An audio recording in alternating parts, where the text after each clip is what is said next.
Shabbat Shalom and Chag Sameach. Happy Sabbath. Have a peaceful Sabbath. And happy Pentecost for those of you who are celebrating Pentecost either today or tomorrow. I am keeping it today. Today's the 50th day for me. Uh, for a lot of people, I know they're doing it tomorrow. And then the majority of the world, I believe, are doing it next month. So this is my practice session for Shabbat tomorrow. Not tomorrow, but I mean for the latter half of the Shabbat, which is the day portion. And so I'm going to work on this right now. If I don't do it this way, I'm not going to get anything done. That's the way I am. Okay. So I'm going to have to get my scriptures, type them up. So let me get my books ready.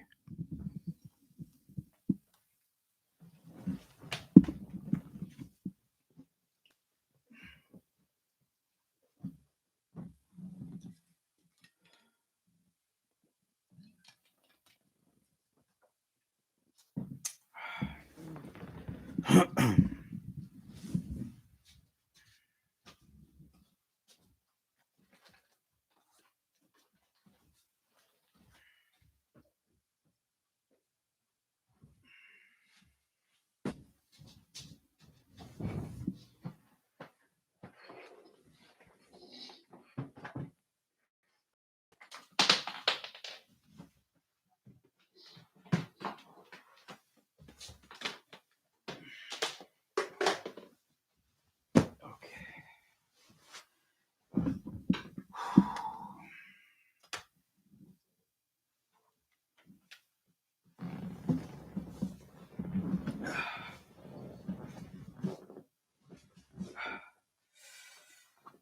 Okay.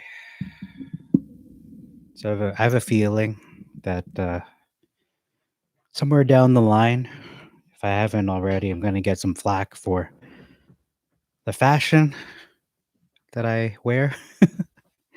People will say, "Oh, you look like you're another faith." But the truth is, if we're going to be really frank about it, one of the few cultures that preserved the biblical fashion is that faith, which I won't name, but they're in the Middle East anyway. They preserve that for both men and women. Although I do have to say they do take it to, uh, how do I say it, to a different standard. I'll just put it that way to be kind of more sympathetic because I can't really criticize what they do because I don't do it. I'm not in their faith, so I can't criticize the rationale. But all I'll say is that they really cover the women up. Whereas for me, I think women should cover up head to toe for sure. They should have loose clothing. You shouldn't be able to see their form. Like their form of tightness, where they look like they're naked. Basically, should be loose clothing. Should cover their heads. I wouldn't say cover their whole face. I don't know. There's a time and place to do that, but I don't think in the Bible that women are covering their full face, but they definitely are covering their head, kind of like this, kind of like that. Oh, I didn't put it on right. So women are covering their heads like this. That's the way they did it in Israel. In ancient Israel, they're covering their heads. Women would cover their heads. And people say, the early New Testament church, the early New Testament believers in Yeshua, the followers of Jesus Christ will also cover their heads too, the women in particular, especially. And it's true, they did. That's because it came from that culture uh, that preceded them, which is the Israelite culture. And that continued on even until the Christian era. I just put there quotations, Christian era. And then, as we know, or maybe you may not know, but if you don't, just look it up. You can uh, trace the history of head coverings and who adopted that practice from from the Christians. Well, the fastest growing religion, the biggest one right now, I think they're the biggest one in the world. They did. So I gotta hand it to them. Have to give them the credit that they preserve that fashion. If anything, and you see many variations of that fashion all over the Middle East, from Jordan to Yemen to Saudi Arabia, Afghanistan. Name the country, and they have their own flavor. Everyone has their own flavor of how to do it, but in general, they cover up, men and women. Uh, I think that's only fair. Women shouldn't be the only ones covering up. I'm not saying I'm going to wear this all the time. I'm just saying there's a time and place to wear this, and that would be in the desert, in the hot sun. But since I'm not in the desert, the hot sun, I don't have to wear this. And I'm not cold or anything, so I'm gonna put that there. Although I do see pictures of the Berber shepherds, the Berber people, and they had, I don't know why they're always wearing a head covering, and these are Jewish Berbers too. Very interesting. I wish I could not save it. I wish I could show you these pictures that I have of them. Very fascinating culture. But I do want to get started with this message. I mean, I did get started, but I want to really get cracking on it. I plan to go to bed in about 6 hours. 4 a.m. is the plan. So we'll see how this goes. And I do feel an extra special blessing on this day, uh, it being a double holy day, the weekly Sabbath and Shavuot, depending on how you interpret the scriptures. Yeah, so I'm just looking at these pictures of mostly women who are covering their heads, covering their veiled up, and then very interesting styles that the men are showing. Even the men, I find it fascinating the way they are dressed. Like they would cover. Like I'm just wearing this, but they do something like, let me try to emulate it right now. This, and then they'll wrap it, and then do that kind of thing, and then they'll put another one. They have so many layers, and these are men. Like, but I guess they're in the desert, so it would make sense to shield your face and everything from the sandstorms and things like that. Like that's biblical fashion. It's not even to do with the religion. It's just biblical. Uh, I understand depending on where you are in the world, it may not be pragmatic to have like 5 layers of clothing because it's really hot. You might want to just wear one layer. Like you have Japanese, Koreans, they have maybe 1 or 2 layers, and it's made of silk because sometimes it's hot and it's much better for them to have breathable material. So yeah, there's very interesting fashion in the Middle East. I gotta hand it to them. That's probably my goal is to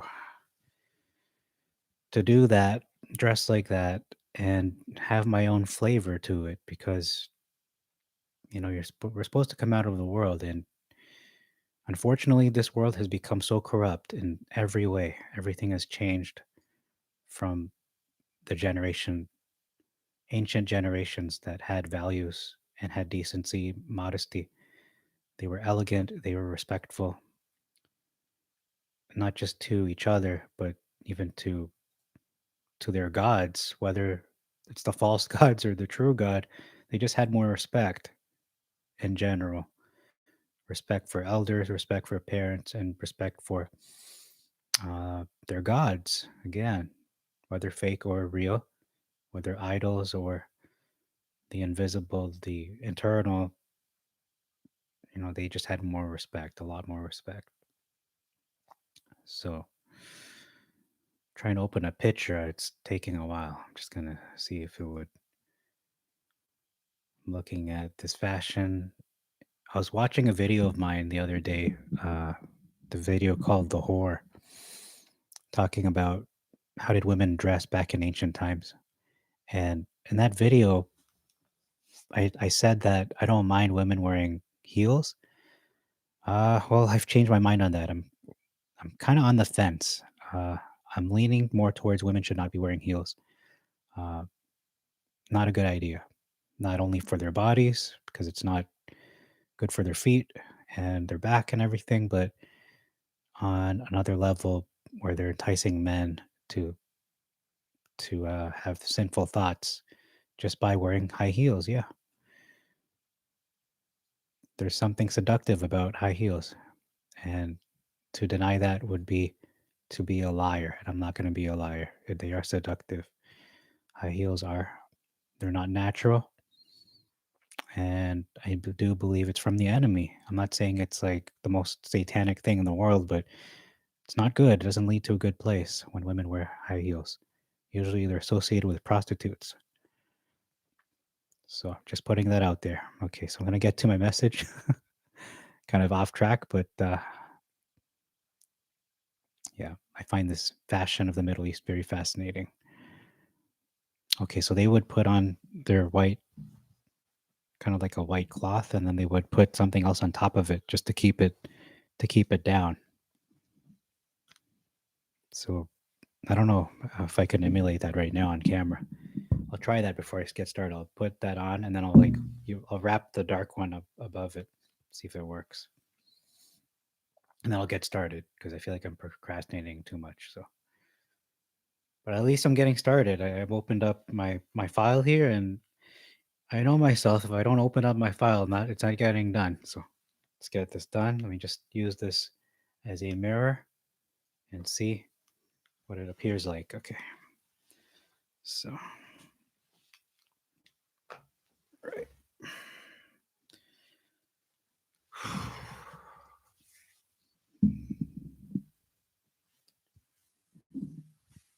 Okay. I don't know. I guess it's something like that. I don't know.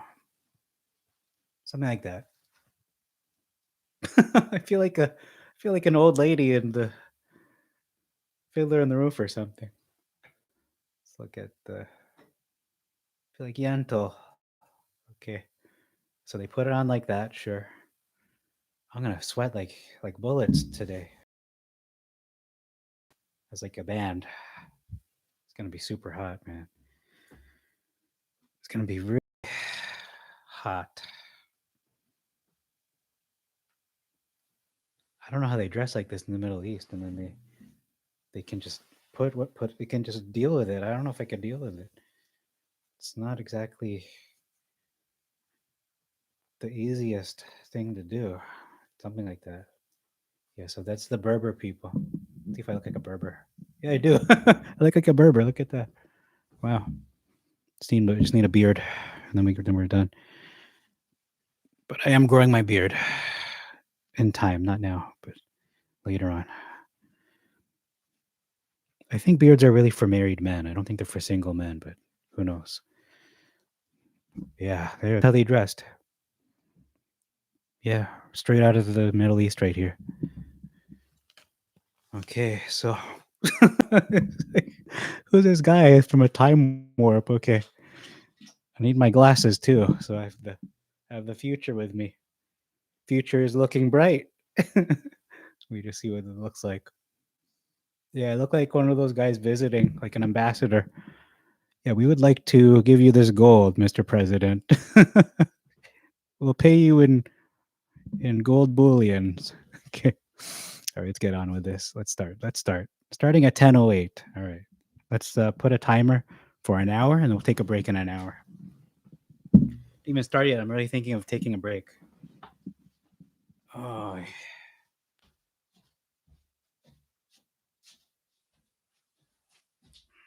where's my phone? They didn't have phones in ancient times. Where's my phone go?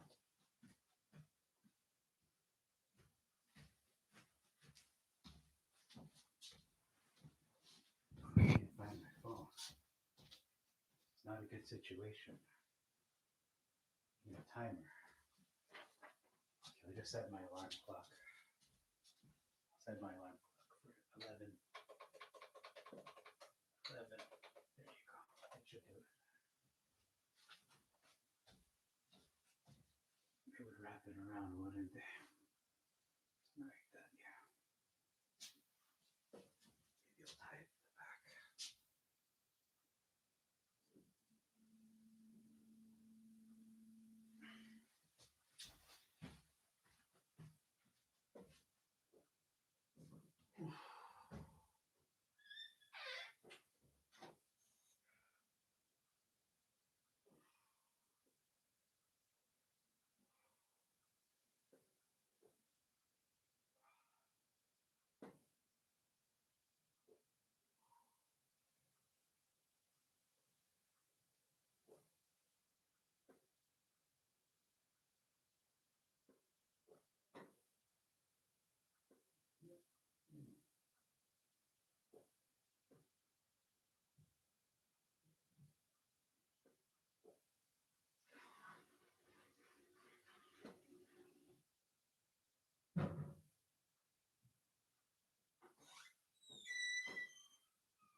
out of here. I just broke my glasses, man. Oh no.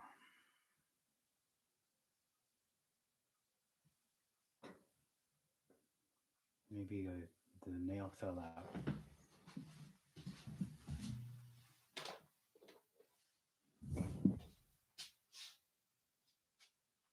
Just came out of the hinge.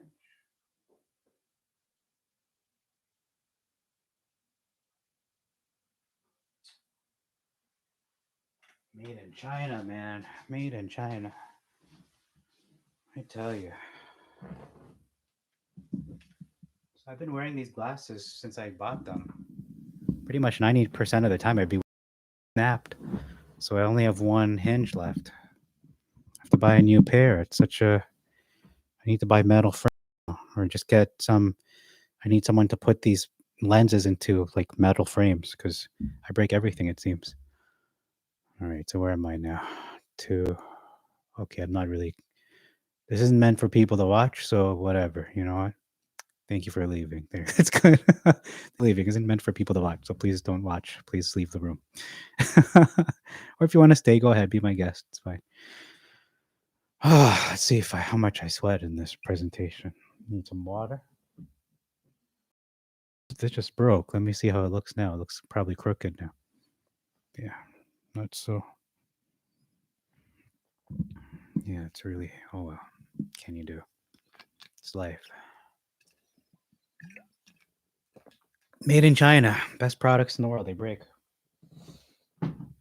Made in China. One of the worst things to be printed on products is made in China. Ugh. Okay, here we go. Is Jesus Christ, I presented this last year, but this is going to be more concise and more, well, yeah, concise and improved. Is Jesus Christ the everlasting Father? Isaiah 9, verse 6. For unto us a child is born, unto us a son is given. Wonderful, Counselor, the everlasting Father, the Prince of Peace, to order it and establish it henceforth, even forever. Uh, the zeal of Yah of hosts will perform this. That's the Septuagint. Okay. And then, oh, sorry, that's not the Septuagint. That's the Masoretic. I have to label that correctly. I need these glasses fixed. Oh, my life is altered forever now. Masoretic. Masoretic. Let's leave it at that. Masoretic. Yeah. For a child is born unto us. His name is called the Messenger of Great Counsel. That's it. Wow. What a big difference. So, as you can see in the Septuagint, I need a keyboard. You know what? I need a keyboard. This man from ancient times, dressed like he's from ancient times. Gaming keyboard. You want to look at this keyboard? It's such an anachronistic look. Here, let me just take these glasses off, and you will see what it looks like to have this fashion. Oh, never mind. Whatever. This is what it looks like. Look at that. Such a what a contrast. Okay. All right, I need my glasses again because I don't like the blue light. It hurts my eyes. I have to buy a new pair of glasses. These cost like $70. What a ripoff. Made in China. My goodness. What a ripoff. Never buy made in China ever again. But who else makes these with metal frames or something like that's solid? Because these they're not so solid. They just popped off. Have to glue it back in or something. I don't know. Okay. Or like I said, I just maybe like Ray-Ban frames, something like solid, and then get these lenses inserted into there. Someone can do that for me for cheap. So as you can see, comma, in the Septuagint, Gent. You know what? I don't even know if I'm saying it right. I said this word probably a million times, but I may not even be saying it correctly. I say Septuagint. Other people may say Septuagint. So you know what? I say gent. I could be wrong. I could be wrong with that. So, uh, all right. They don't call uh, him. They don't call Jesus Mighty El, Mighty El, or Everlasting Father. Um, actually, I missed a part in Isaiah. I think they call him Mighty El, but no, they don't call him that either, or Everlasting Father, or even Prince of Peace. What it does call him, period there.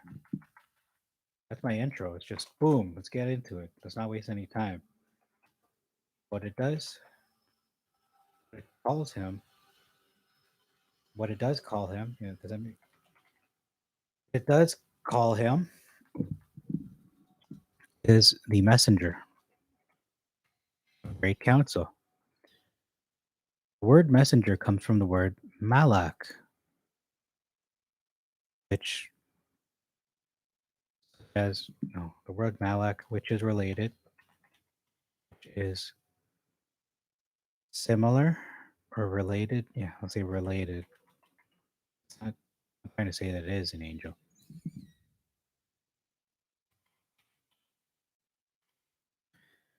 Word messenger comes from the I'll say Hebrew. It's the Hebrew word. The Hebrew word is related to the word for angel, but here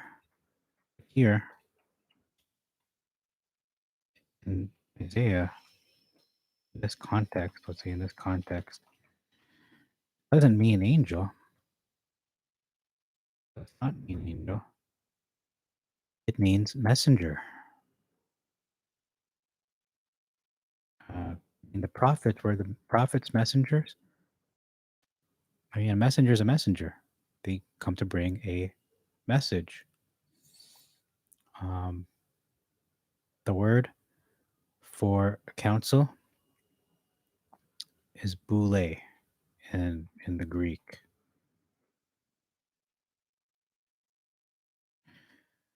Counsel means so the word for counsel is boule in Greek. Uh, this word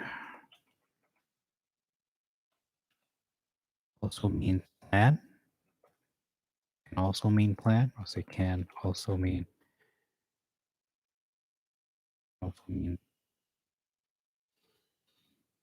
plan. So, so Jesus, Yeshua was a messenger. Yeshua Hamashiach, Jesus the Christ, the Anointed One. Maybe I should just say Jesus the Anointed One because that's English, right? Instead of Christ, because that's what does Christ mean? It means Anointed One. So Jesus the Anointed One, or Joshua. We could say Joshua because that's really literally the English of it. Joshua the Anointed One was a messenger of a great plan. It is also used in the question, what is the greatest commandment? Okay. Jesus is the messenger of a great plan. The word here for great is also used in the verse. It's also used in the verse, what is the greatest commandment? It's also used in the verse that, so it was also used in the verse. Um, it is also used in this verse. In this verse, what is the greatest? I should say what verse that is. Uh, in Yeah, I'll just say where it is in book, chapter, verse. I don't know what book that is. I can't use my mouse. I can only use one or the other. So, you know what? I wish I had my phone with me so I could Google it and be like, hey, where's this verse and chapter? What is the greatest commandment? So the word here for great, um, here for great is also used in book, chapter, verse. What is the greatest commandment? So Jesus, Joshua, the person identified in Isaiah,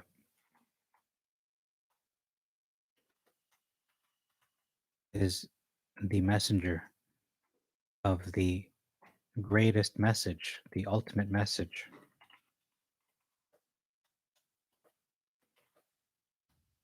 We know greatest doesn't mean just, okay, it's great. It means it's the greatest. It's on top of all the, it's the pinnacle. It's the absolute best. It's the number one. So this is the number one message that could be preached. He said this message must be preached. And it is also, and he also said, is the reason he came. He also said one reason, just say one reason. It's not, is it the reason he came? It's one reason. One reason he came.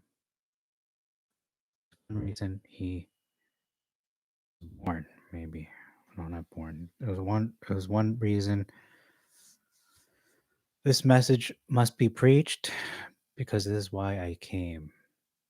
This is why he arrived. Yeah. I mean, that word language has been so corrupted, so I have to change it to it is one reason he arrived. Uh, he was born. One reason he was born in flesh, or was born. It was one. It is one reason he had to. He had to. Um, one reason. He also said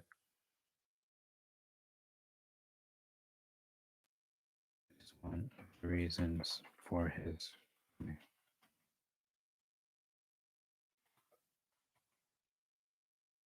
for his advent. I don't like the word advent.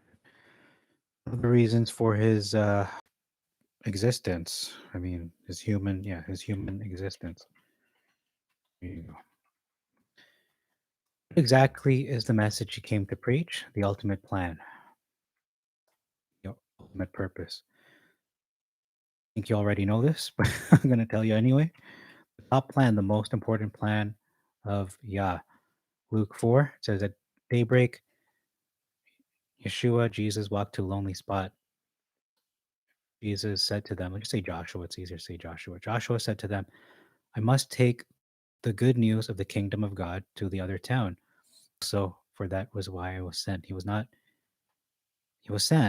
So he was sent not as an angel,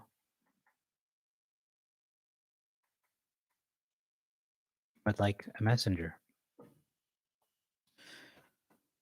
This is the most important top plan of God that needed to be preached. And people would ask, oh, why didn't he preach it, with Abraham? And maybe he did, but you know what? For whatever reason, he didn't. He said that in his plan, it had to be God himself preaching it. Because you can't, human beings, we can't preach something we have no experience with. If no one came from heaven except the Son of Man, how can I talk about that? I have no news to bring you because I haven't come from heaven. I was born on this earth. So my experience is based around what I know. So in Hebrews, it was fitting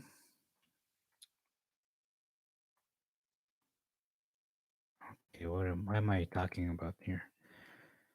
It's the most important top plan of God that needed to be preached. Indeed fitting when leading many sons to glory, and the first of those was Joshua. We know the creation has been groaning, eagerly awaiting our full adoption as sons through redemption of our bodies. I don't know why I have that there. Um, I mean, we know what that message is, so I might omit this because my message isn't about the message itself. So I might omit this. I'm going to say omit. It says verse 19, all creation awaits. This is the ultimate plan being fulfilled. Um, yeah, Hebrews 19, verse 19.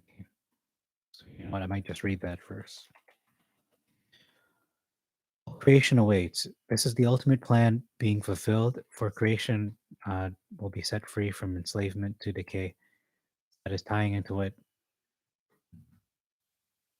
Joshua said. The kingdom of God isn't simply nice words. It's not simply nice words, nice sounding words. It's telling you uh, that it will be coming, and you will see it. It's going to come here. It's going to be here on earth. On the earth. This created earth. On the same earth he created. He made the earth, so it's reserved for his kingdom. Think about it.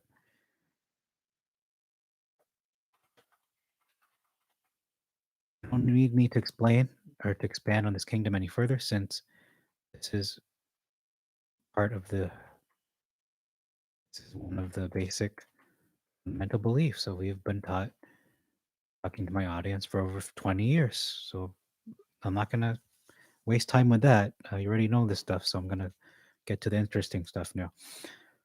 Topic of Joshua, the anointed one, the everlasting father. Oh, the topic is,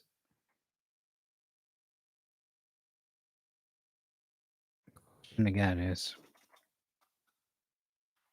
question again is Jesus Christ, is Joshua the anointed one, is he, is Joshua the anointed one, the everlasting father? And you know what? This actually is taking off in a lot of uh, Messianic Jewish Hebrew roots movements, that Yeshua is the father. He's not. Sorry to break it to you. I'll prove that today. He is not. He is the messenger of the ultimate plan of God. But what I am not doing today is diminishing this.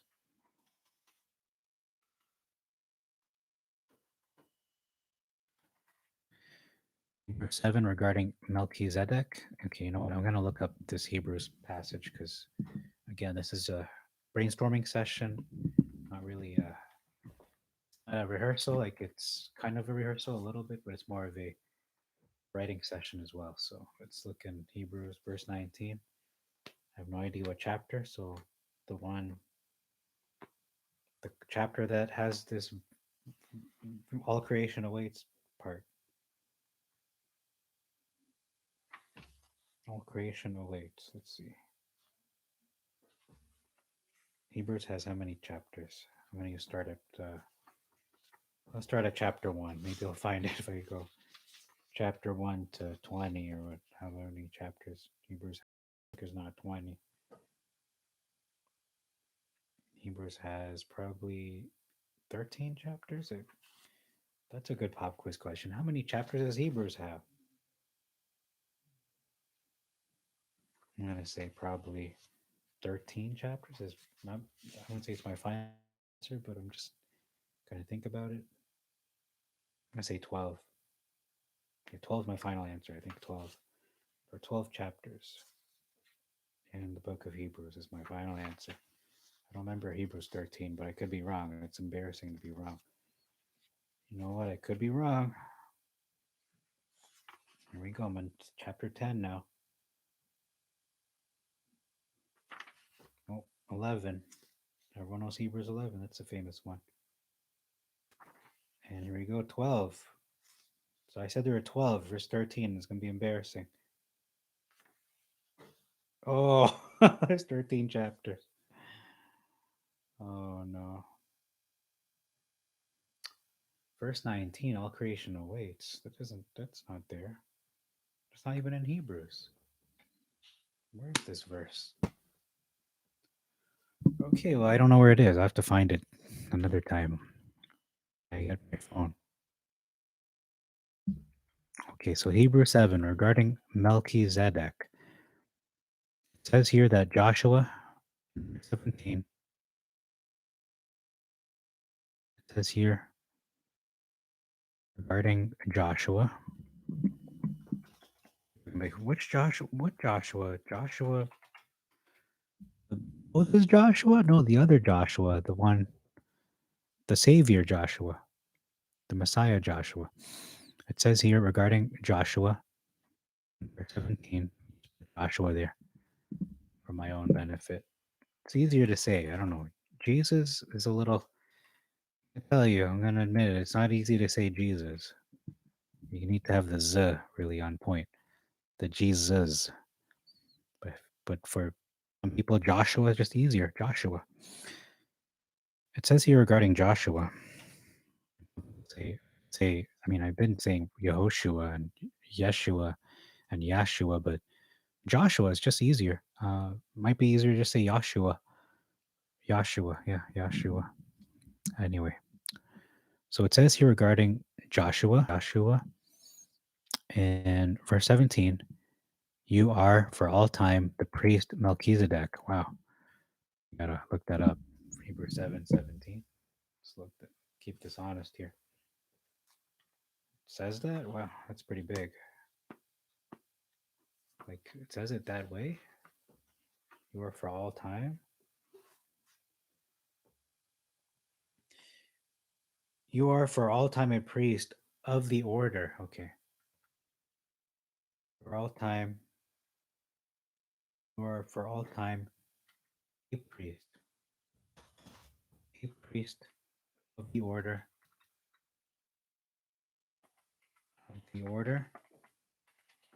of Melchizedek.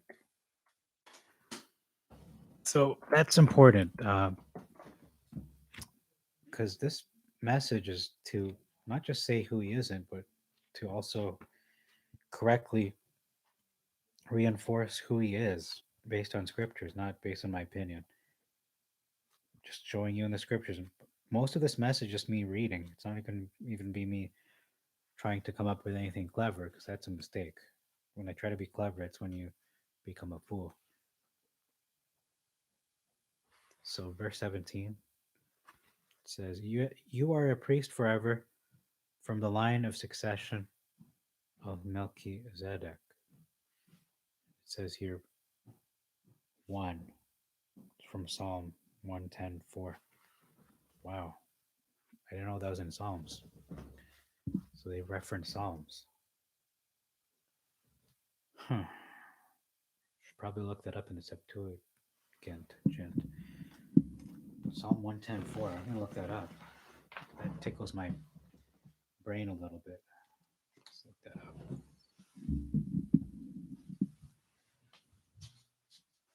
I have to change my screen to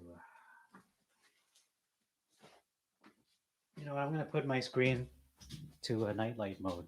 Maybe so I don't have to wear my glasses. My computer has a setting that my computer has a setting wherein you don't need to wear glasses. So I've been wearing these glasses for a long time because again the blue light hurts my eyes. So what I'm gonna do right now, I'm gonna set this. I want to set this such that when I remove my glasses, it should be like the same as if I'm not wearing them. So let's do this right now. It's called nightlight mode. I'm gonna do that so I don't have to wear these glasses because they're really bugging me right now. bugging me because they're not in the position that I would like. They're crooked, yeah? All right, let's look. What default apps? Why is it on default apps? What are you doing to me, man? Display settings, that's what I want to see. Here it is. Okay, it's almost 11, and you know what? I'm doing the intro, so nightlight settings here. Turn on, so I'm going to take this off and should be like yellowy. It's not too bad. Let's see how. Let's go to 100%. Let's see what happens. Oh, too red. It's easier in the eyes, but it's way too red. I want it kind of yellowish. So if I go to 0, oh, that hurts. Ow. If I go to 40, 50 is a bit better. 55. Okay, 64. This is 64, and this is 0. And that's 70. 70 is closer to what I have in my. Yeah, see, so this is 0. Everything's sharp. But when I go here, get sharp towards 70. 60 is too weak. Just calibrating this for my benefit here. 70. Okay, so let's go like that. It's without, and this is with. Okay, 70 is pretty good. Let's go 77. And then 70. Now 80. So let's go to 0 and then 80. 0 feels good. Now 80.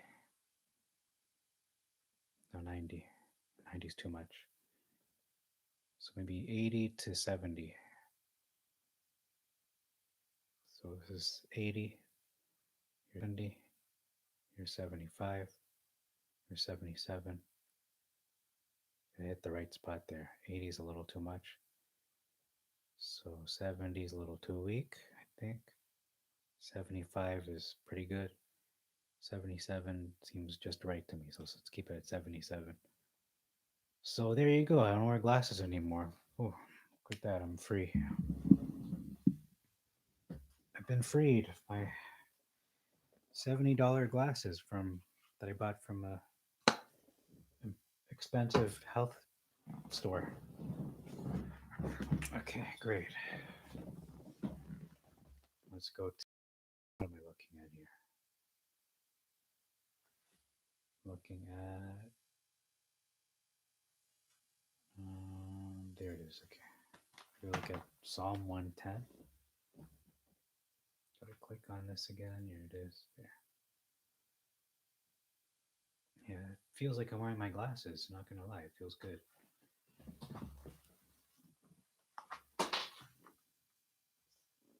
Right. So.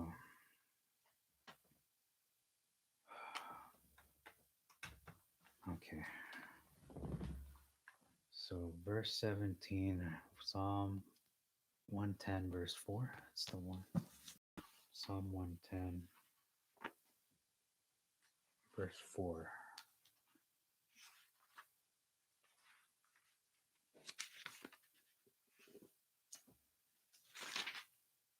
It says here, Yah swear and will not repent. You are a priest forever after the order of Melchizedek. Wow. Wow. This is a big psalm. Psalm 110. Amazing. Wow.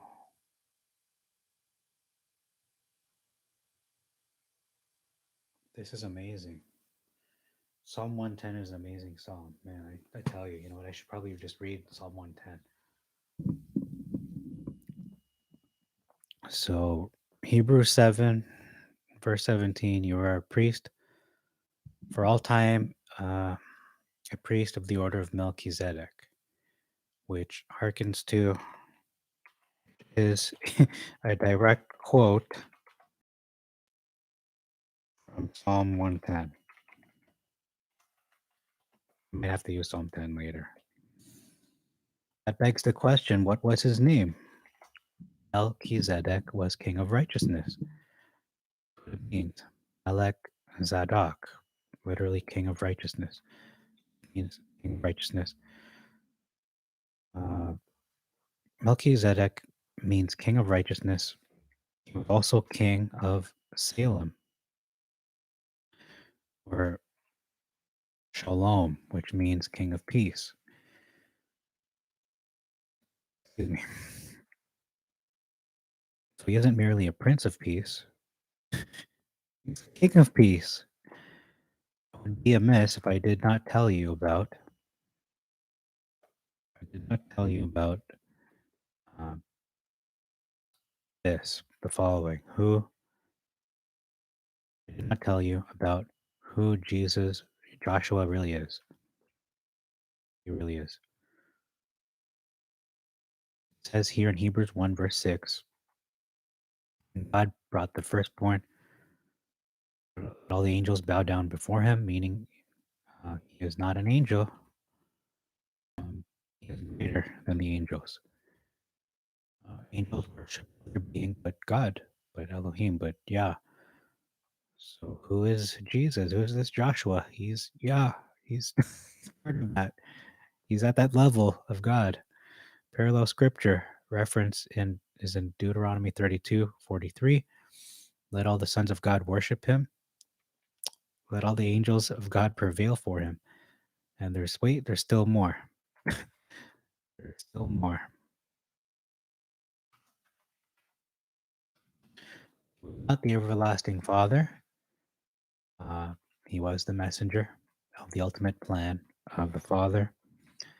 And I'm not dismissing, again, I'm not diminishing who he is, as others do, saying he is just a man. For example, he is just a man. Joshua is just a man or an angel. No, not at all. But he is after the line of Melchizedek. Certainly. He is worshipped by angels, meaning he is God. There is a reference to how great he is. There is another reference.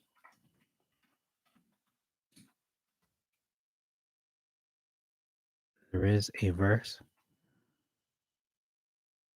There is a verse, a surprising verse. I'm going to say a surprising verse because it surprised me. There is a surprising verse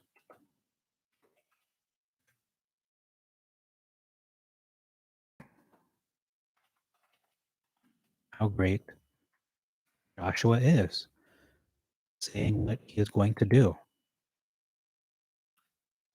There's a surprising verse describing not only who Joshua Jesus is, Joshua, not only who Joshua is. I'm going to say Joshua. It's probably easier. Like it pleases those who say Yeshua, but also pleases me because I say Joshua. So there's a surprising verse describing not only who Joshua is, but also what he is going to do. We're going to see, but also what he is going to do in the future. It hasn't been done yet, or maybe he did do it. You know what? I don't think he did it yet because it doesn't make sense. If we look at the world around us, it definitely is not fulfilled, in my opinion. What it says is he's going to, you know what? I'm not going to say what he's going to do. I'm not going to spoil it. I'm just going to read it. So I'm going to read what it is until I actually look at the scripture. So here in Isaiah 11, we can find this verse. You can find this information in Isaiah 11, verse 4. So let's look that up.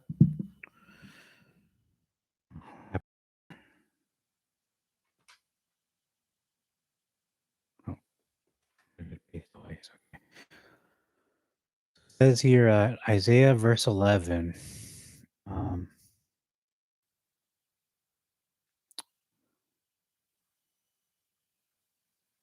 you know what? I should read in the Masoretic first. It says, he will destroy the wicked.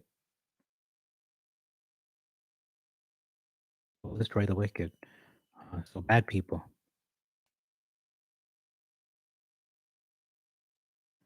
I should read that, the Masoretic first. So we're shocking. So Isaiah 11 verse 4. I have to tell you what it said originally. Originally, it read, Masoretic. It reads as follows. Um, it reads, he, talking about the Messiah, says he will destroy the wicked. So just the bad people. The bad people shall judge the cause of the lowly. Okay, but in the Septuagint, it says,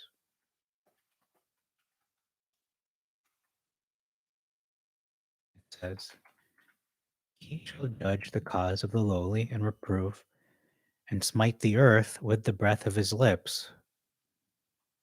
You know what? I should look it up here because it's incomplete. Here it's incomplete. Isaiah 11, right? 11. Okay. Okay. Let's see. It's gonna be hard to fall asleep with this thing on my head. Maybe I'll be sleepier if I wasn't wearing it. I don't know. It's like a helmet. Isaiah 11, verse 4 here. It says here. Is this even Isaiah 11? Oh, it is. Okay. It says here, he shall judge the cause of the lowly and shall reprove the lowly of the earth. Whoa. What? The he shall judge the cause of the lowly. Okay, comma. The cause of the lowly, comma, and reprove.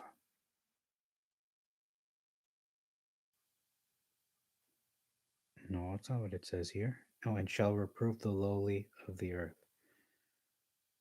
Okay, so that's two different things. And reprove the lowly of the earth.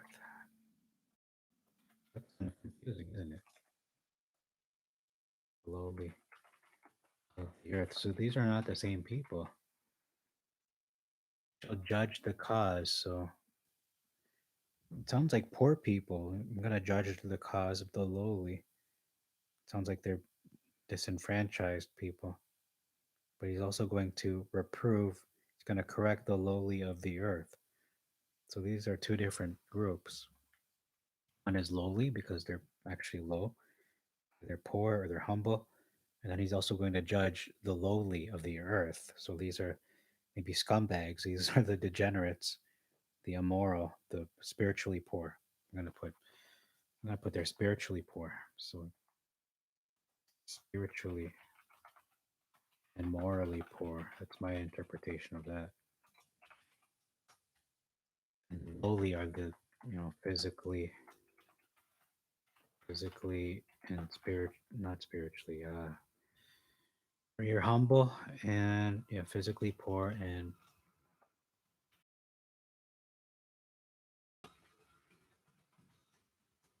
mind. Okay, so that's my interpretation of that. It doesn't make sense otherwise. And he shall smite the earth with the word of his mouth. And he shall smite the earth, smite the earth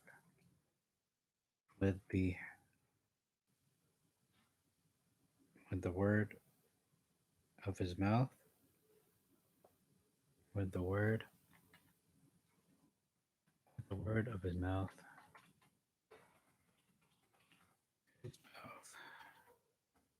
and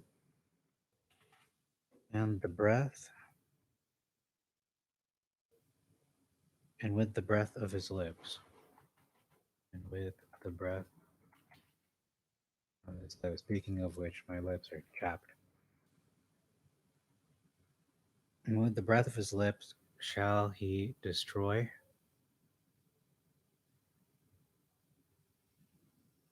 Shall he destroy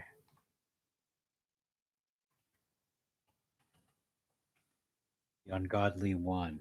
So it says the ungodly one.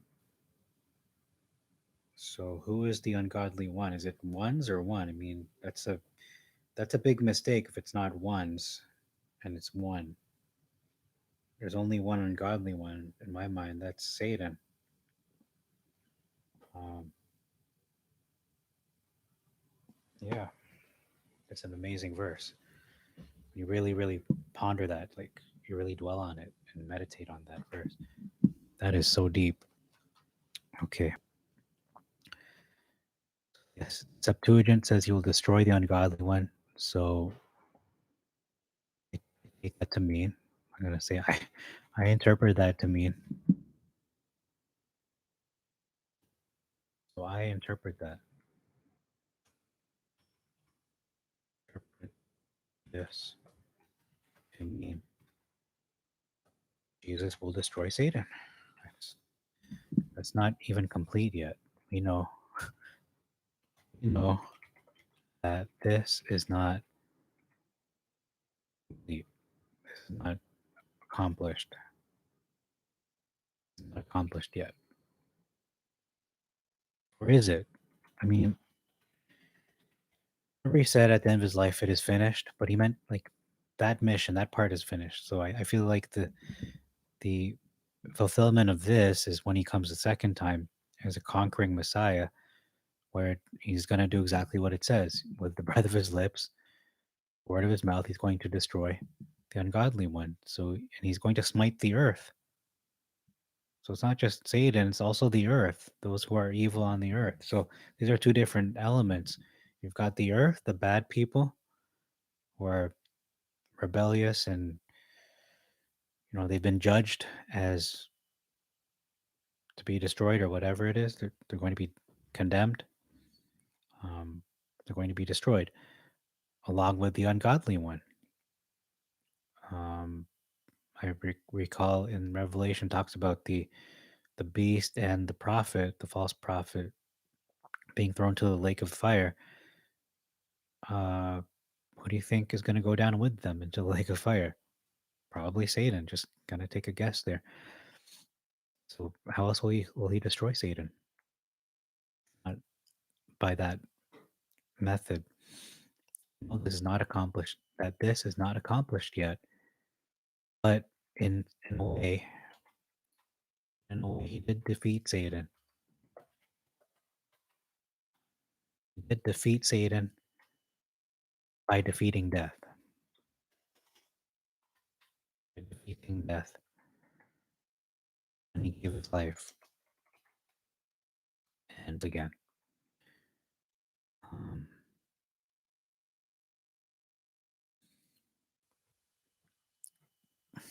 so what it says is he's going to destroy the evil one, the devil. Okay. Revelation 19, this is who he is as well. His true nature, not only not just a man or an angel. I feel like it's redundant. Revelation, this is who he is. I'm going to delete that little section there. Verse 13, he's clothed in the garment. I'm going to have to type the full thing out. Is the logos. Starting to make a little more sense. Together a little bit by bit. John 1, verse 1 says, we know that one. Beginning was the Word, and the Word was with God, and the Word was God. In verse 16, his name is revealed as King of Kings and Lord of Lords. Not his name, but his title. Is it his name? I don't know. His title and name. No, his name is Joshua, is Yeshua. But his title, he also has a title, King of Kings and Lord of Lords. When Joshua asks his father and backs up what I am saying in John 17, verse 3. Not what I'm saying, what Isaiah is saying. What I'm saying. I didn't write this. Isaiah did. Isaiah wrote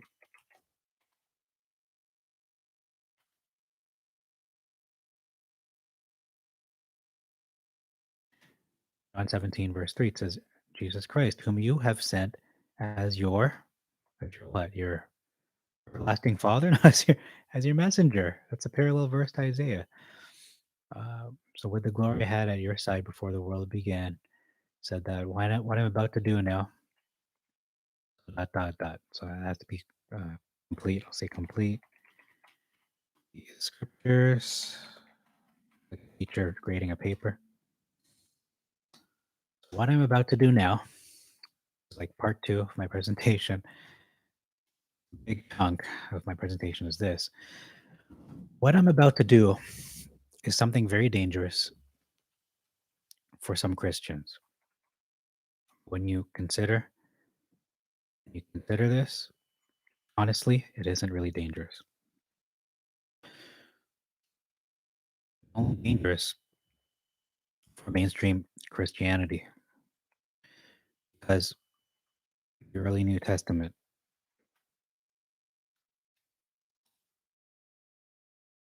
mainstream Christianity,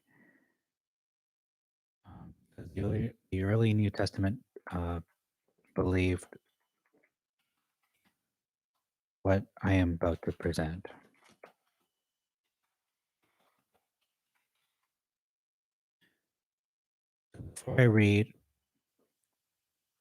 Before I proceed, I will give a background. I'll provide no. Before, before I proceed,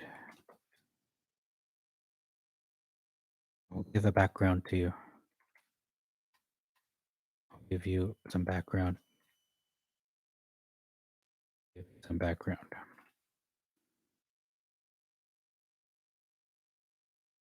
Give you some background.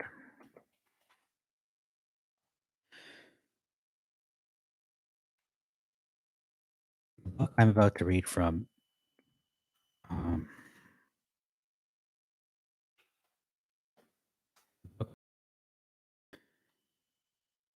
is mentioned in the book of Jude, so I'm going to read the intro. The book I'm about to read from is mentioned, it's quoted in the book of Jude, which really gives me permission. Really gives me the permission to read from this book. I'll read the intro to Jude first, so you know I'm not making things up. And I might have to add more because I feel like there's a lot more to do with this.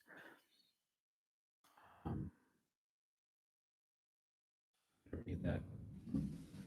I have to take a break. Not that I'm tired, it's just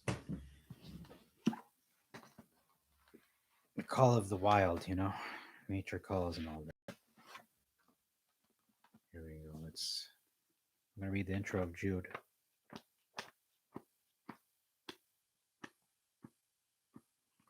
Yeah, if I could find Jude, where are you? Jude, where are you? I see John. A letter to a Christian lady. First John? Oh, here's Jude. Okay. I'm going to read the book of Yehuda. I think it's called Yehuda in the Hebrew. A letter to Christian people, known as the letter of Saint Jude. This letter was written, date and place of writing uncertain. This letter was written apparently by the Jude or Yehuda, who was a brother of James, and so a brother of Joshua. Neither this Yehuda nor his brother Yaakov, James, was an apostle. Neither of them. This letter may have been written in Palestine, and the historical allusions in it make it possible that it was addressed to Christians of Jewish origin. So it was addressed, that's all you need to know. was addressed to Christians of Jewish origin. It's a possibility. It is full of resemblances to the second letter of St. Peter, consists of a stern denunciation of those nominal Christians who were using their Christianity as a cover for an evil life. And you know what? I'm guilty of that. I've been in there. I've been in that. And I think a lot of us are trying to uh, form ourselves. Those who say, I'm Christian, I follow Jesus, I follow Yeshua, but you know, we're not perfect as he is. We continue to um, work on our weaknesses, our imperfections, and where we're lacking. Uh, we're struggling with ourselves. So I don't know if this is hypocrisy there, but anyway. So the intro to Jude is saying it's a letter to Jewish converts, I believe. I'm going to read the intro to Jude. It says here it is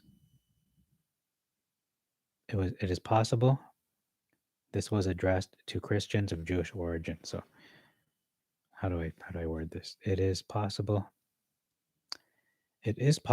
that this was addressed. It is possible. So the intro reads, it is possible that this letter was addressed to uh, Christians of Jewish origin. Mental note, I like the name Origin. I don't know why. Oregon. What's that in the Greek? I'm going to read the intro from the source now. See what that says. I did this before. It's the first time for everything. So let's see what it says in the book of Jude. Oh, here it is. Found it. It says, it was a long one here. It's a long intro.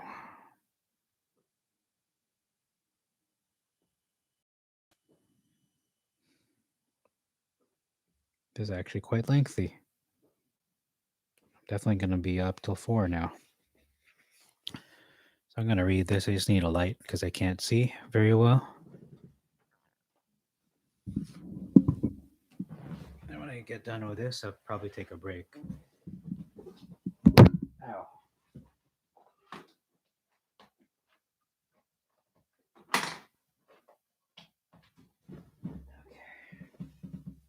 Here we are.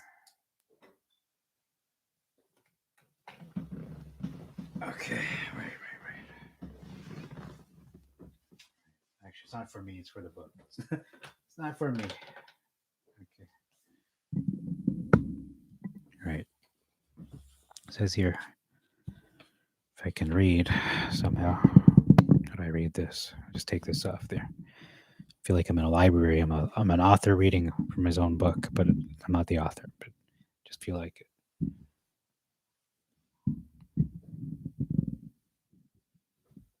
How do I do this so it's not obscuring my view here? All right, let's move that pop filter. It's not obstructing my view. Okay. The author identifies himself in verse 1 as Jude, Yehuda, a slave servant of Yeshua, the Anointed One. Wow, he was his brother and his slave. That's quite interesting. He was a follower and a brother. So he was physically his brother, but then he became a follower of his. That could be a good movie when you think about that. This makes him the brother of Yeshua. Some declare that the Greek is too good for someone who was a peasant, but there's no evidence that Yehuda was a peasant. Why would he be a peasant? Doesn't make sense. In fact, as Yeshua's brother, he would have been quite wealthy. What? Wait a minute. The narrative is that Yeshua was homeless and was a vagabond, and they couldn't afford lodging. I mean, that's how people view him. He's like this, like a hobo, long hair and unkempt and no kind of greasy, greasy hair like a hippie. I guess that's not. Looks like he's actually wealthy for whatever reason. I don't know why. It says he would have been quite wealthy, as Yehuda was the younger brother of Yeshua. It is likely that he died around or prior to 70 to 80 AD. So he was the younger brother. I mean, weren't they all his younger brother? Because Mary didn't have any kids before, the she was conceived, before she had conceived in the womb by the Holy Spirit. The three main dates proposed for Yehuda are sometime during the Apostolic Age, 50s to 60s, is AD, obviously, not 1950s. The latter part of this first century, or of the first century, and the first half, usually the first 2 decades of the second century. Wow, that's a big time frame. It's a big range. Yehuda was widely accepted in patristic literature. I don't know what that means, but doubts came about later, mostly due to its use of the pseudographical. Oh, I see. Wow. So they're saying this was accepted, but there were doubts because it used the book I'm about to use, uh, to the use of the pseudographical First Enoch, a point commented upon by Tertullian, who considered that First Enoch should be included in the canon. Wow, that's pretty big. Jerome Jerome in his letter stated, Yehuda, Yaakov's brother, left a short letter. I'll just say the English names. It's okay. Jude or Jude. Oh, let me just reset. Jude, James's brother, left a short letter, which is considered among the 7 broad letters. And because in it he quotes from the apocryphal book of Enoch, it is rejected by many. Wow, Jerome said that. So people rejected Jude. Wow. Why would they reject this book of Jude because of Enoch? So basically, they're rejecting Enoch, not Jude. So why would they reject Enoch? Well, we're going to find out. Nevertheless, by age and use, it has gained authority and is considered among the Holy Scriptures. What? Oh, which one, Jude or Enoch?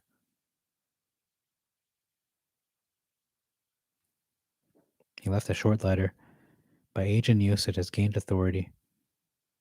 Oh, okay, I think it's talking about Jude. Eusebius states that Hegesippus. I didn't really like Greek names before, and I'm starting to grow on me. Not that I'm gonna I need to name my son Marcus Aurelius or something, or that's Roman, but you know what I mean. They're pretty interesting. They're interesting names. They're very unique, but I don't think I name my kid a Greek name. Hercules, yeah. States that Hegesippus tells the story that Yehuda's grandsons or Jude's grandsons were brought before Domitian on suspicion of attempting to overthrow the Roman government. That's a big accusation. That's serious. I have to bring this closer to my face. I can't see. Okay, let's read this. After the explanation that they were waiting for heavenly kingdom. Wow, this is what's going to happen to the anti-believers.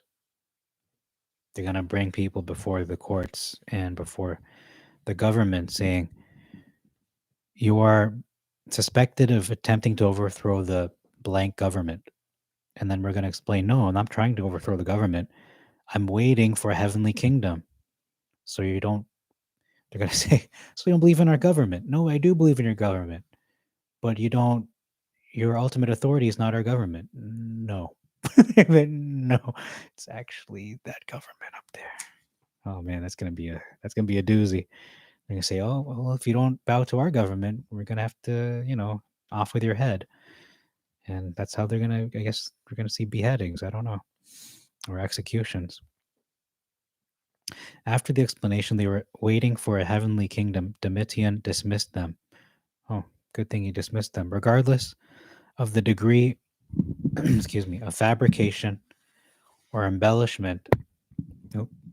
In the story, you know what? I can't have that on my. I have to like elevate it so it's not on my. I have to just do it like this, like some people do, like that, and I don't even know I'm talking into it. So no, that doesn't work. Okay, I have to take an interesting angle like that. Let's see that if that works. Oh, that's pretty good. Okay. Yeah, I see some podcasters do it like that, like a weird angle like that. Okay. So I want to be able to read. Here it is. Okay.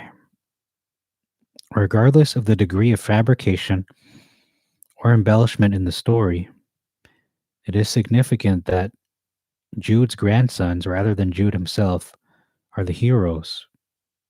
Wait, they are? How are they?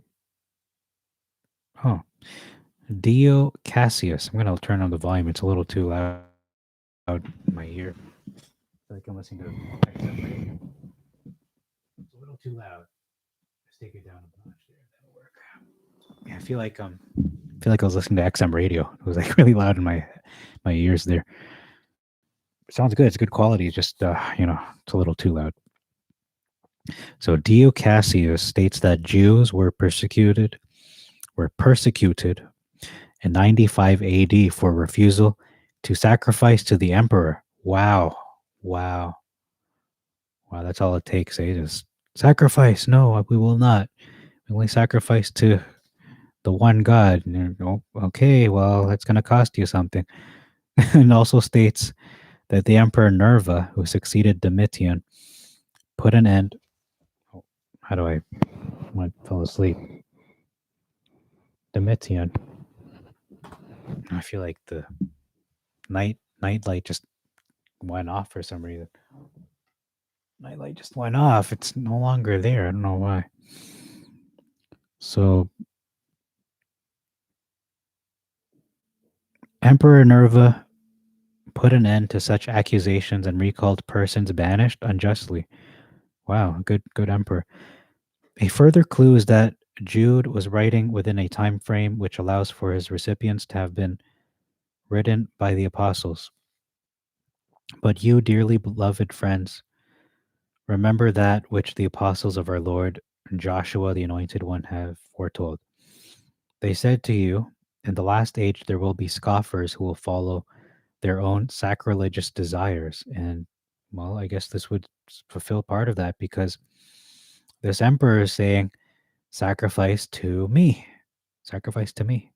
Like I'm the God. Um, Jude speaks of angels who came to earth and went after different flesh. What? Really? That is, had sex with human women. Ooh, I don't know if I'm gonna get banned from YouTube now. Uh oh. So much for so much for my my YouTube account. Thanks, Book of Jude. Ay, Book of Jude. You're getting me in trouble, man. I have to turn on nightlight again. It's bugging me in my periphery. Yeah, it's hurting my eyes. I need it at 77. Why did it turn off? I don't understand why it's all hurts. Oh, the glare. Ow. This is not natural light. Like, why are you not at 70? There it is. Like, it just was not enforced. It says it's on, but it's not actually on. What a scheme. What a scam. What are you trying to do to me, Windows? Think I'm dumb? All right. Here it is. There's a parallel account in Second Peter 2, 4 to 8. See also Genesis 6, 1 to 4. When humankind began to increase on the face of the earth, and daughters were born to them, those associated with God, translated as sons of God.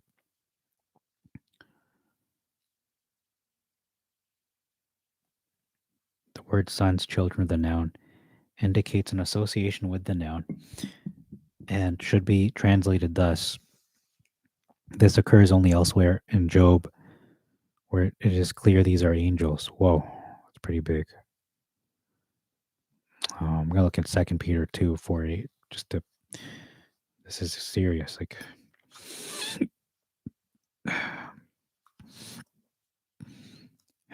praise yeah.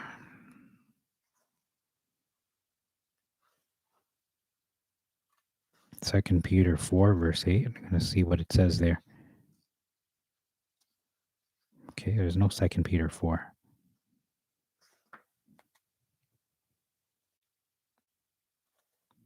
Oh, 2 Peter 2:4-8. God didn't spare the messengers who sinned, but handed them over to Tartarus and ropes and the underworld's gloom, where they are firmly held for judgment. People understand, well, I mean, most people understand this passage to be about the angels who rebelled and joined Satan. That's what most people believe it as. So, but this translator, Dr. Ann Neeland, is it Ann? I think it's Ann. Yeah, Dr. Ann Neeland says this passage is about the messengers who came down to earth and rebelled against God's ordinances by whoring after human women. Wow, that's quite an interpretation. I'm not going to say she's wrong or right. Just wow. First Enoch 6-10 states that 200 angels came to earth, lusted after human women, causing defilement and producing progeny. As a consequence, God sent down angels with specific instructions to punish the watchers. Wow. What? Really? The Book of Jubilees 5 sets out the punishment by God upon the watchers and says that the flood was due to the watchers taking human wives, but that God saved Noah from it. There is a parallel account to 2 Peter 2:4-8 in Jude. Jude states that messengers did not uphold their own office, are held with for judgment. Oh, no, that's not it. No, are held with ropes in darkness. I was reading the wrong section. That Sodom and Gomorrah went after strange flesh, angels having sex with human women.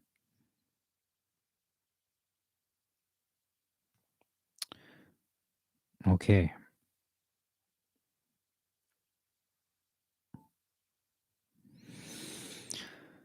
Wow, that's quite a red pill.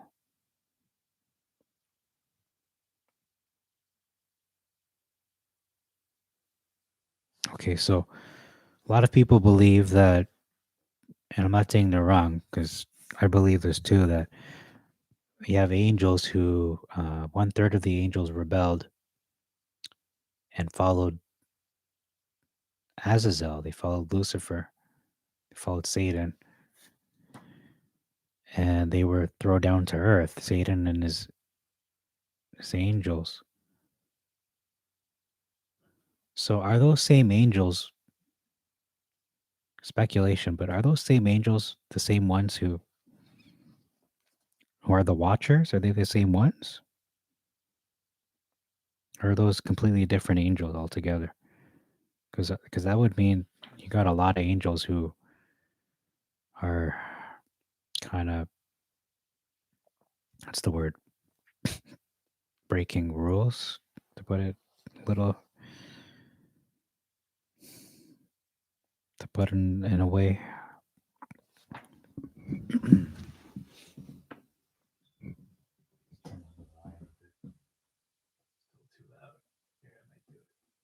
It's all the way. It's 50. It's a little less than 50. Yeah, I'm wondering, is there a connection there? Are they the same group? I mean, that's a big question. One has to be honest about.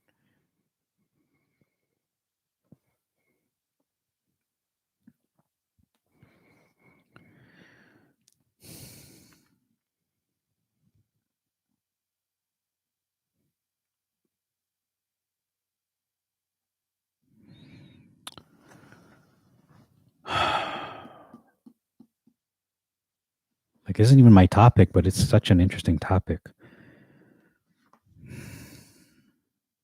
So Jude is saying that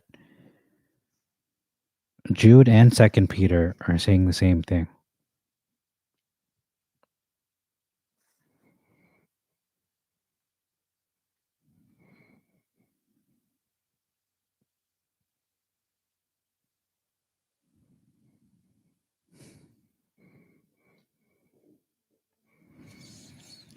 So Jude directly quotes from this book, and Second Peter alludes to the book. So I have to mention that. I can't not mention that. That's a big. Just admit that. Oh yeah, Second Peter also mentioned it, but I'm not going to read. I'm going to say that in passing, mention it in passing, because it gives more credence to this book. Because a lot of people don't accept it as canon or inspired or anything like that. Very, very, no, very much not accepted. Um, okay.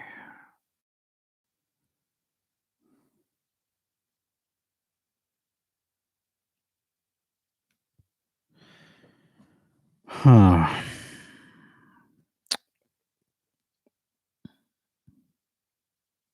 How do I talk about this then? I have to look at Second Peter as well, don't I? I'll look at the intro of Second Peter and see how much I can use. I feel like there might be something in there.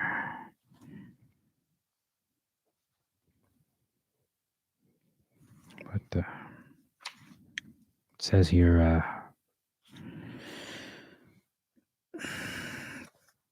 if Peter was the author, this letter is dated just before Peter's death.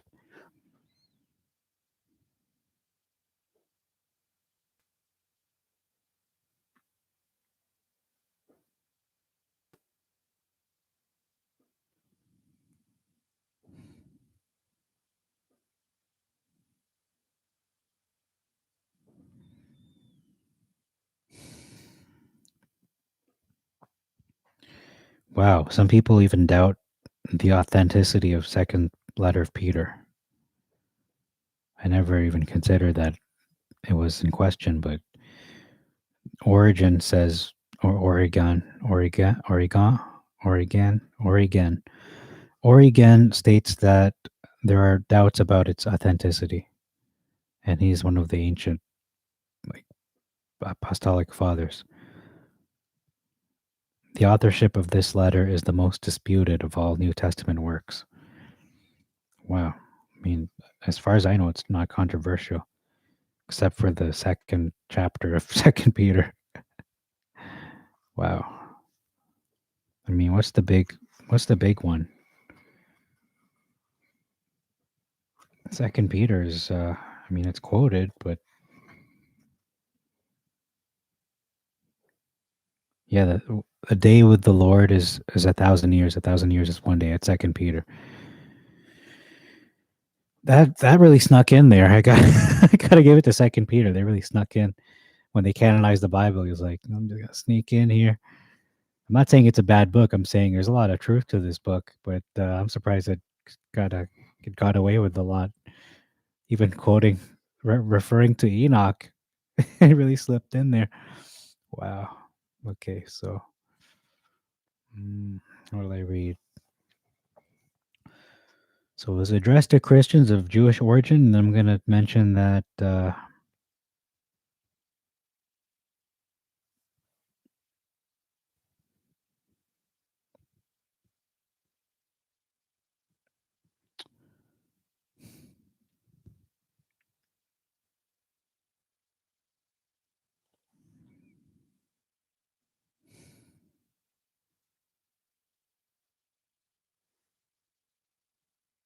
okay, I have to continue reading.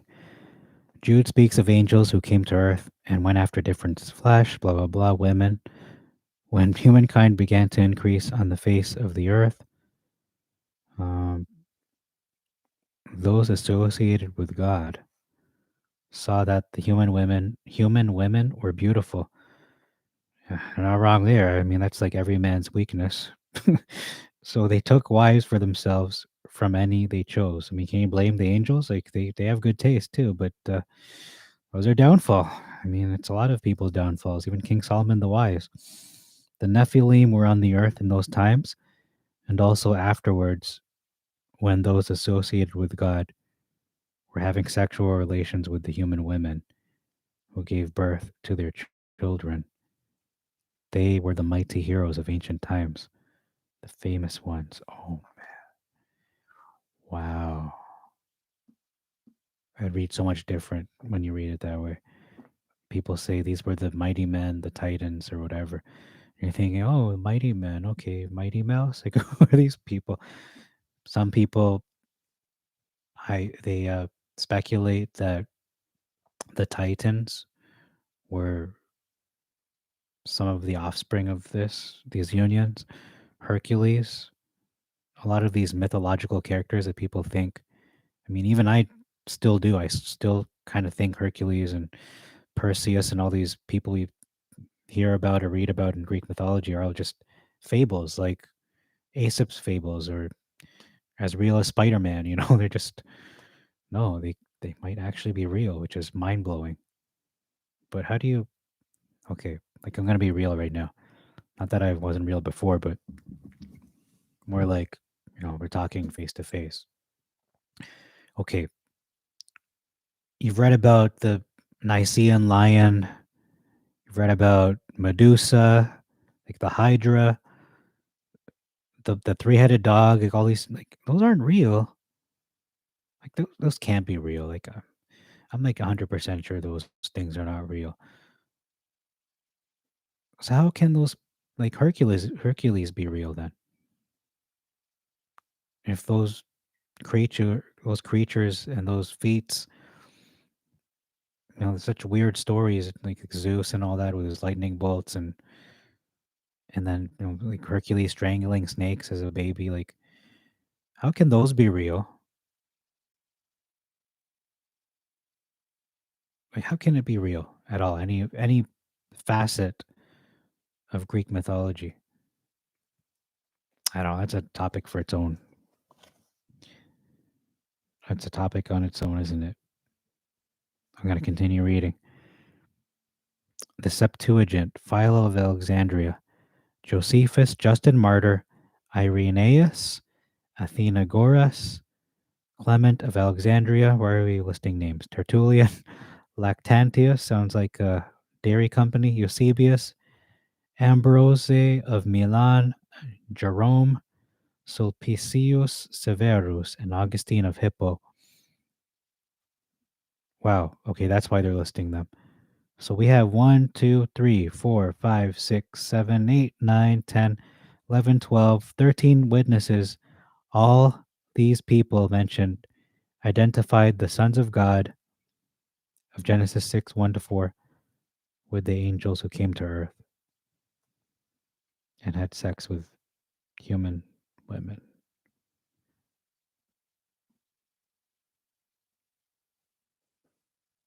Okay, I was just thinking, you're probably wondering, why did I stop talking?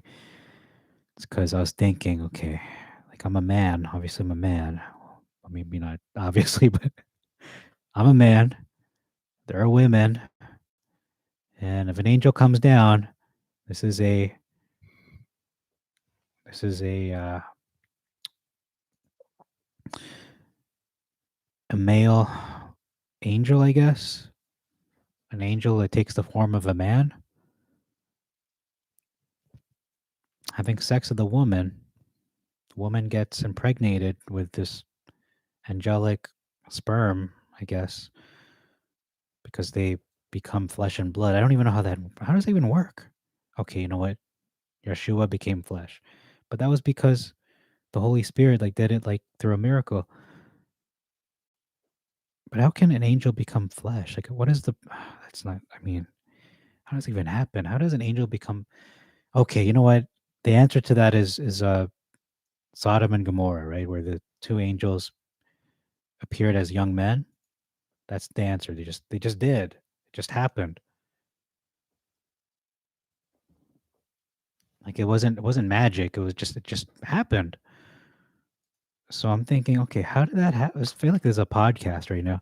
There's a podcast about angels and humans having sexual relations. It's supposed to be about this topic, but whatever. I'm getting sidetracked. But it's a good sidetrack. How is that possible? Okay, you have to accept it. Like suspension of disbelief, not because it's like a movie, but because God can do anything. And I guess I don't know if it was it God's will for them to become human. Like what? Who gave them the authority to become human? Like, didn't God know that they would do that? Oh man, it's so mind boggling. Didn't God know that these angels would be like, "Whoa, these women are hot, and like we want to do something with them. We want to have, want to get to know them, if you know what I mean." I just don't see the quality. Like, this is my thing. Okay, this is gonna become a podcast. I don't know why. This is my thing. Like, I believe in equality. So again, I'm a man. Why did the angels only become male? Why didn't they become female? Like that would have been like for the men, they'd be like, "Whoa, it's an," guys say like, "You're an angel," right? But there's been no recorded, at least to my knowledge, there has been no recorded account of an angel becoming a female. And I'm not going to make a joke about that. I'm not going to say, "Oh yeah, but Margot Robbie or something." No, no, but like really, there hasn't been no historical account or record or anything like that where an angel became a woman, took the form of a woman. But they were always men and young, not old men, as far as I know.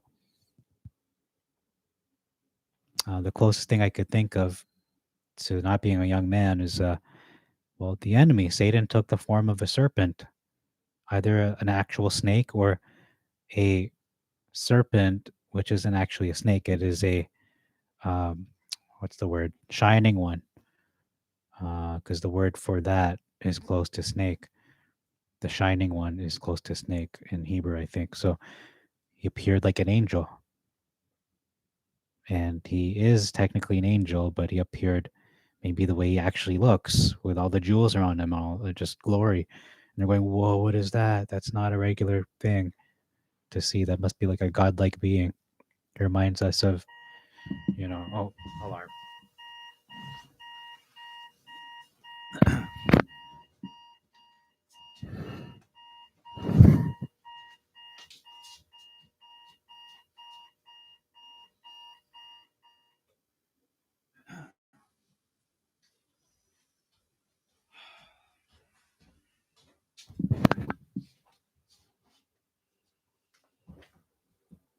Okay. All right, back to my podcast. Bible podcast, asking the strangest questions. Actually, no, I don't think it's a strange question. It's a real question. It is a real question. It's a real concern. Because this led to the flood, didn't it? And why would God punish every single creature, including, like, okay, I feel bad questioning God, but I have to ask this question because I'm not trying to be like, God didn't know what he was doing. I'm just asking because I'm just asking. Okay, everything died in the flood. The dinosaurs, everything. Things in the air, probably except the fish. I guess the fish survived, but all the aquatic beings survived most likely.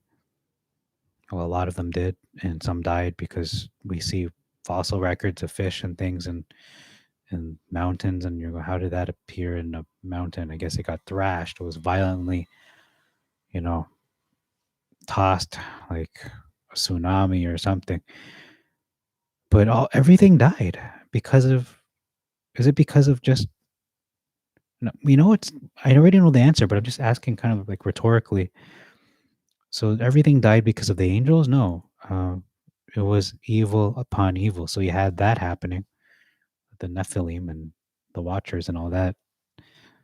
That part of the equation, and then you also have the men, the actual human beings, whose uh, imaginations were just continually evil. It was just sin an overload of sin, and God had reached his he reached his limit, or maybe their sins reached to the heavens. So again, I'm going back to the angel angels turning to flesh. That's not fair, man. I just don't think that's fair. Angels became men, or appeared like men. They were able to, do it with women. And we all know sex is not something like that sucks. Like everyone's like, sex is the best thing ever. I'm not trying to I'm not trying to make light of sex, because sex, God invented sex. He created it. It's beautiful. It's wonderful. So all glory to God, because He's the inventor of it. So it's great when it's done in the right context. I don't know if these angels married these women. Maybe they did. Who knows? But yeah, they did it. They actually, had sexual relations with women, impregnated women. But flip it around, and I'm a young guy, and I saw a woman. I didn't know she was an angel. And you're going, what? You're an angel? And this angel became flesh, right? And and say a guy gets with that, like, does it with her. Like, how does an angel look when they're okay? I'm gonna assume this is speculation, but the story of Sodom and Gomorrah, you got those two angels and they're young, probably good looking. So an angel becoming a woman, probably young, probably good looking.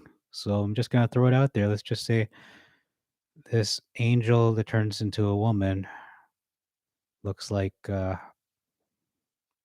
I don't know. I'm not gonna say Instagram model. I just did, but like a 20-year-old Instagram model, but not dressing like a prostitute, but just beautiful, like beautiful. And you're going, whoa. And she's going, I'm an angel. Like, whoa, yeah, you bet. You bet you're an angel. But no, she's like, no, I'm actually an angel. Like, what? What? That would be a good movie. God, that would be a good movie, wouldn't it? And then the guy impregnates, me. I mean, not me. I mean, me impregnating this angel, female angel. And you're going, okay, how does that even work? I mean, she's flesh and blood, but going to give birth to like a superhuman, like a Superman, like a Kal-El? Like, can they fly? Like, I don't get it. Like, who are you going to take after, your mom or me? Oh man, that's going to be a good movie, wouldn't it? I mean, these are the real superheroes. Like, these are actual real super beings. Like, they have superhuman capabilities. It just said there, these are the, said right there, these were their offspring were the, says right here. Can't find it, but where is it? I lost it. Anyway, they were the heroes. Not the heroes, no, the legends. They were the oh no, I can't find it. Yeah, here. They were the mighty heroes of ancient times, the famous ones. Wow. Wow. I mean, I don't know what my question is. I guess my question is, why didn't they become women? That's not fair as a man, speaking as a man. And second of all, could that work? Because I mean, worked the other way where they had sperm for whatever reason, they're able to impregnate women, but they cannot be impregnated. Like, I'm sure it's possible, but it just didn't happen. I don't, or did it happen? I have no idea. Maybe it did happen. Maybe, but it said the sons of, it says the sons of God, but it says those associated with God for having sexual relations with the human women. Didn't say human men. And I'm just kind of like, kind of feel like we're missing out. But you know what? It's bad because obviously they were condemned, so it shouldn't even be done. I understand now how easy it is for that sin to be committed because they weren't supposed to do it at all. Yeah, I don't know. I guess men want what they can't have, so I guess that's what it is. I think that's what this little curiosity is. You can't have that because that's an angel woman. You're like, whoa, yeah, I really want that now. You know what? You shouldn't. You shouldn't. You should want an actual woman, not a angelic being that became a woman. But it's just some kind of. I guess that's the whole thing with the forbidden fruit. Yah is saying, don't eat from this fruit. You can eat from any fruit, just not this one. Because if you do, you'll die. You're going, oh, that's pretty serious. But then you're also thinking, but wait, what's in that fruit? You're like, what's in that fruit? Is it death? And then, Satan goes and tells her, no. Why did God say that? He asked her why. Yeah, that's all it took is a why. That's what it is. I mean, I'm going even myself right now. Why did they become women? See, it's just a little itch in your mind. You're like, why? And Eve reasoned that you can't even touch it. But that's not what Yah said. He said, don't eat of it. He didn't say don't touch it or look at it. But I mean, those things would lead to probably eating it. So I suppose with the prohibition of men and, or I should say, angelic beings mating with Adam's kind, because they are a different kind, that would break the law of kinds begetting after their kind. He said every kind in Genesis. Let me just, I should bookmark this and read it. So I may bookmark. This is my first podcast / whatever this is. Okay. So I bookmarked it. Okay. So I'm going to read what Yah had said. And this is the rule that they broke, and which I have to admit some men would break if they saw a woman. They're going, that woman's an angel. Like, you bet. Like, no, she's an actual angel and you can't have sex with her. Because, that's against the law of God, the law of what he established, where it says here, kind shall produce after its kind. It says right here. Or is it kind after their kind? I'm just trying to look for that part. It's in Genesis 1. Grass, day and night. Okay, no, still early. Water. Oh, here. God made great whales, every living reptile, according to their kinds, every free creature. Every living reptile which the waters brought forth according to their kinds, every creature that flies with wings according to its kind. No, that's not it.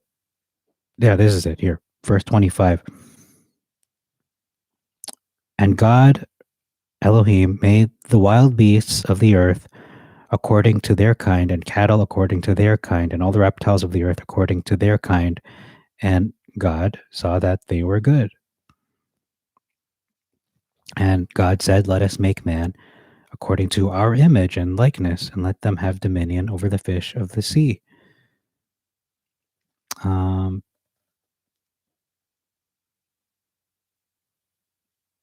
So we can see that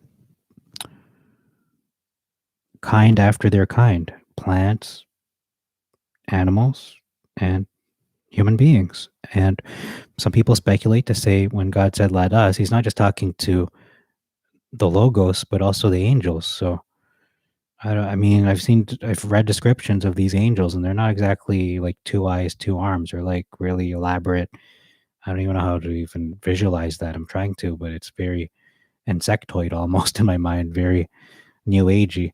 So I don't know how that actually looks without it not looking like an abomination. But I mean, God is a master creator. He was going to create something beautiful. It's not going to have like 10 eyes and look like an insect. It'll probably make sense when you see it. You're going, whoa, it actually makes sense. Like you look at a lion, you don't go, yeah, that's a monstrosity. You go, that's a beautiful creature. You look at an eagle, you're saying, what a noble creature. You look at you look at a horse, you're going, wow, horses are such noble creatures. Even jellyfish are going, that's quite a remarkable, achievement. Oh boy. I don't know why it does this every time.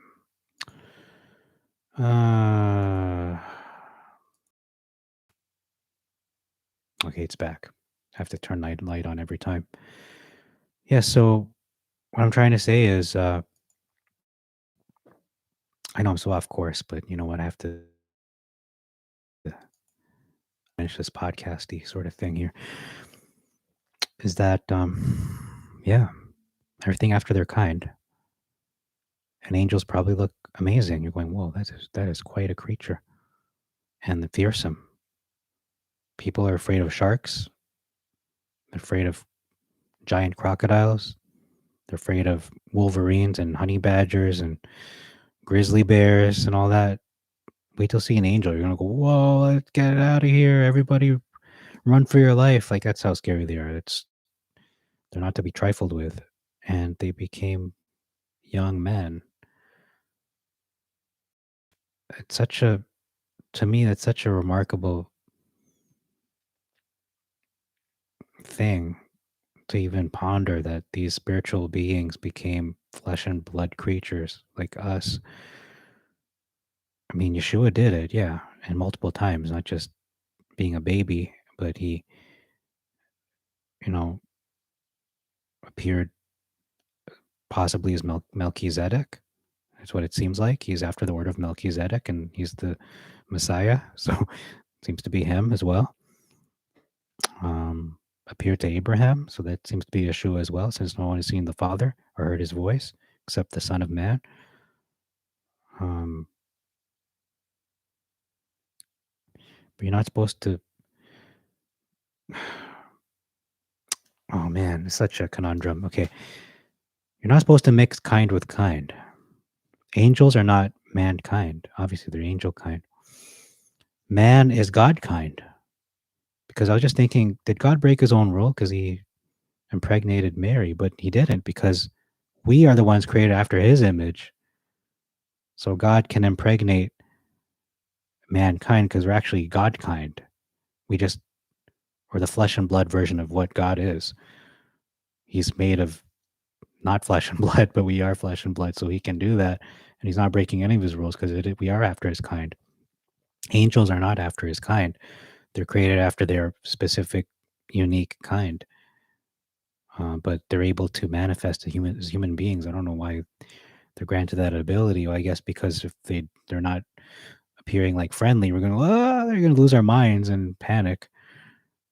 I guess maybe that's why it was to calm people down. Because if an angel knocked on my door in the daytime, not nighttime, but then, and I came across an angel in their true form, I'm gonna be like scared out of my mind without a doubt, because I get scared at even seeing like a wolf. Probably get scared at that, a pack of wolves if they're hunting me down, but or grizzly bear, giant Kodiak bear. Yeah, so they appear that way so that you don't panic.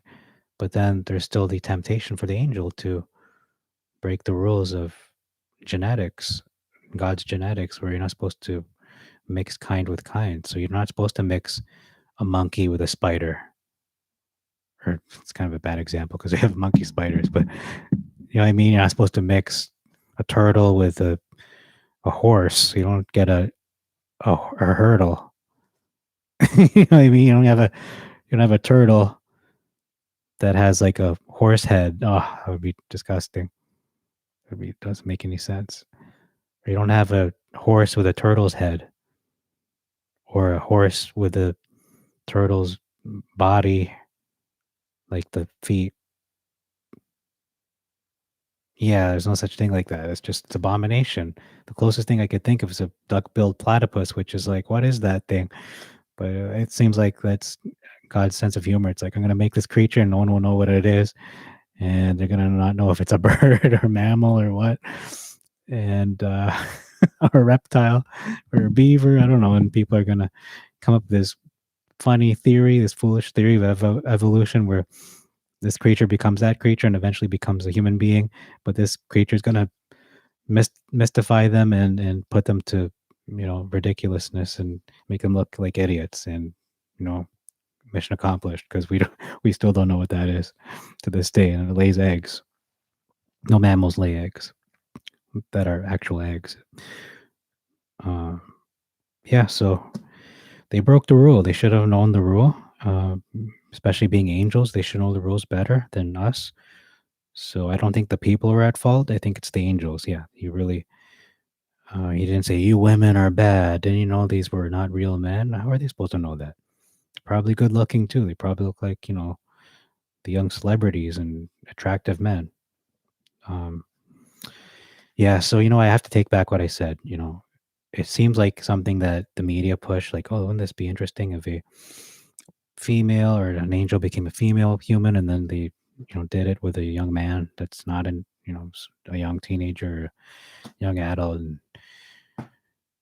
and they're lonely and all this stuff, and yeah. So it's such a big aside, but you know what? That's that. You can't break the laws of genetics. There's a law here. It says kind after their kind, and they broke that rule, and it didn't help. It just became.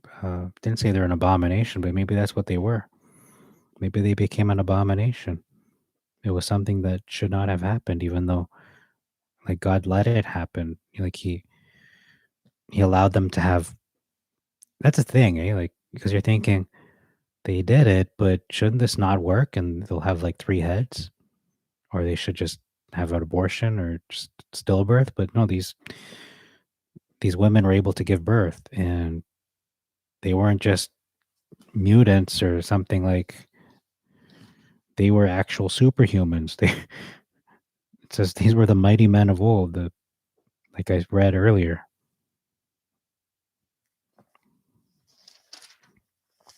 they broke the rule, and it seemed they got away with it. But no, because the flood came and destroyed them all.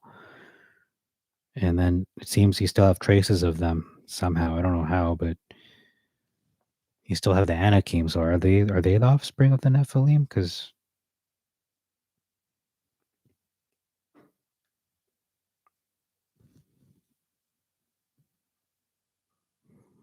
it says the giants, right? The sons of God, having seen the daughters of men, that they were beautiful, took to themselves wives of all whom they chose.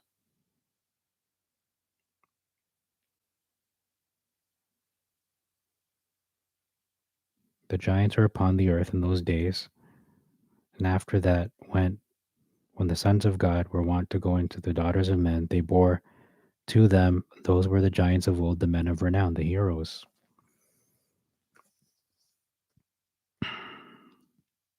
So they were able to.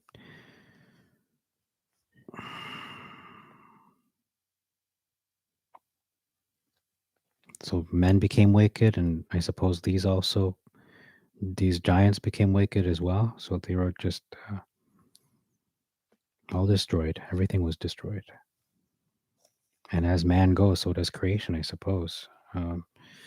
We corrupt the planet with our pollution and our unethical treatment of animals. I'm not trying to be a PETA thing like that, but I have to call a spade a spade. Animals are being mistreated. We're not taking into account their uh, respecting God's creation. They feel pain,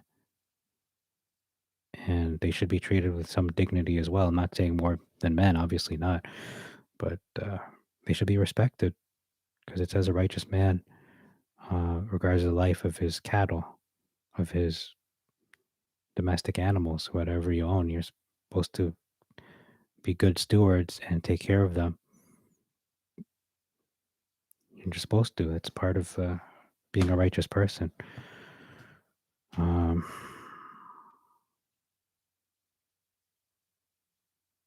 I don't know what else to say about that. Okay. So I'm going to end this stream and I'm going to start a new one because we only got through like the intro, I think. But it's pretty good. I don't know. Tomorrow's going to be a big, it's going to be a big jumbo. We'll see how it goes. Um,